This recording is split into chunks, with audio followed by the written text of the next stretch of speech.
Hey, what's going on, my friends? I'm back, and I'm here to review a mod today that I've been playing for the last 2 weeks.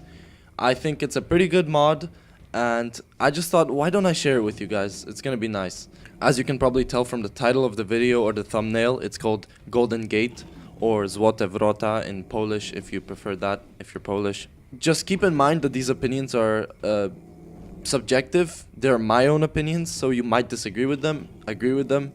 If you disagree or agree, if you've played the mod, maybe you have a different opinion, then feel free to comment in the comment section below. And yeah, so let's get started. By the way, you're watching footage from the very beginning of the mod. Let's talk about the story. So it follows the nameless hero, obviously. This happens after the events of Gothic 3. The nameless hero gets restless as he, saved Myrtana and all that stuff. So he decides to come back to Corinus to find an adventure, but Corinus has been raided and burnt for the most part. So he investigates and he ends up in Jarkandar, or Yarkandar, whatever the name is. I think it's Jarkandar. And he gets stuck because the portal only goes one way. But then something interesting happens because the paladins have arrived in Jarkandar, and water mages have arrived in Jarkandar, and many changes have happened in Jarkandar. That's basically how it starts out.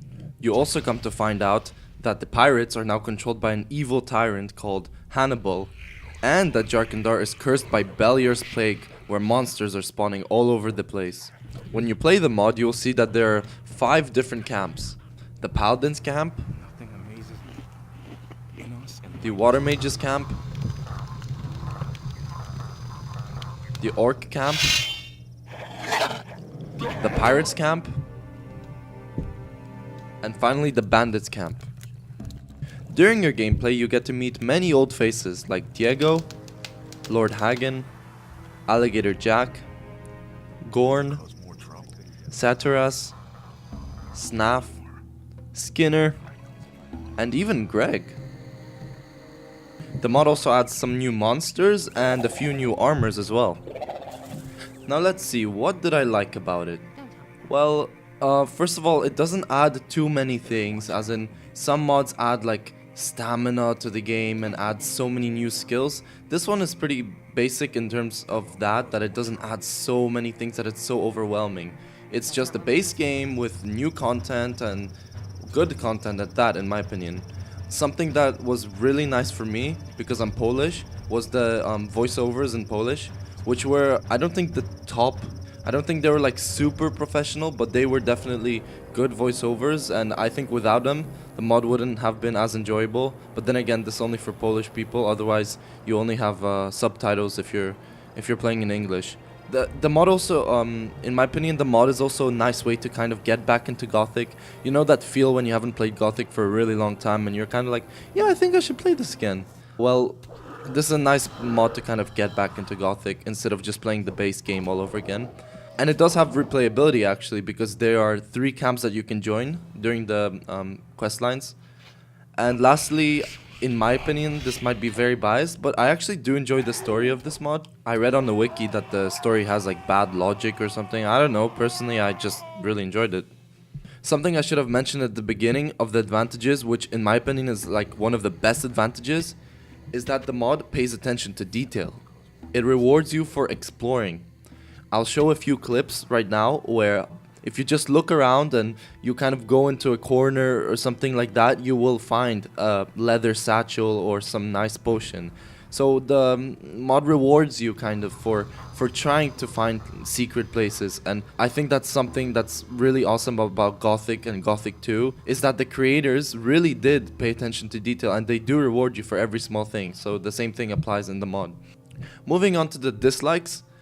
So the first one is actually not my own personal dislike, but I know that many people will not enjoy playing without voiceovers.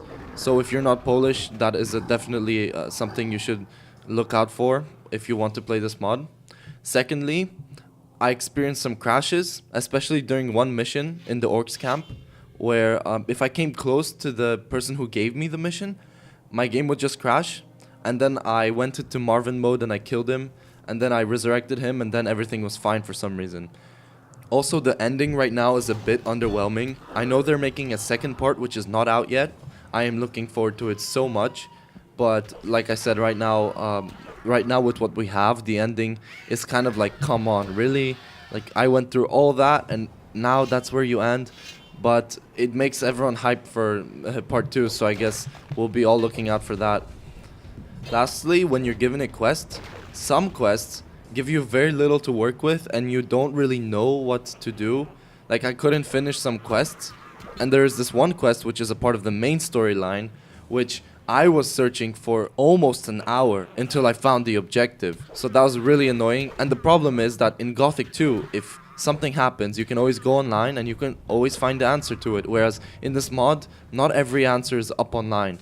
That brings us to the end of this video. My final verdict is that the mod is good. It is not the best, it has some flaws, but it is definitely a good mod, and I definitely recommend it for you guys. Obviously, if you're Polish, it's even better because you can play with voiceovers. I'd give it like an 8.5 out of 10. And look, I know that people have a different opinion than me. I've read that some people had a really bad experience with this mod and stuff like that. But I'm just gonna say, go install it, it's free, try it, and I think you'll be pleasantly surprised. So thanks for watching, and I'll see you in the next video.